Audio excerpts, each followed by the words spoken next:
ঘটনাটো আচলতে আজি পুৱা ভাগতো বতৰ ভাল আছিলে আৰু গতিকে মোৰ ভাইটো তাৰপিছতে মোৰ মামাৰ ল'ৰা তেওঁলোকে পথাৰত কোৰ মাৰিব গৈছিলে।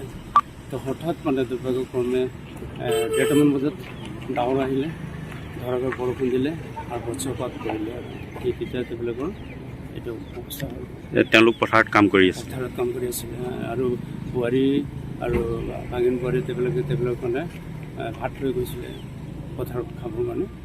তো এই বৰষুণ দিওঁতে তেওঁলোকে পলাব বিচাৰিছিলে, কিন্তু বতাহ বৰষুণ হোৱাৰ কাৰণে গছৰ তলত গ'ল। এই তাতে মানে আছে, এজন আছে চৌলৰ, দ্বিতীয়জন জেকচন কেৰকেটা, তৃতীয়জন জয়ন্তী টপাৰ।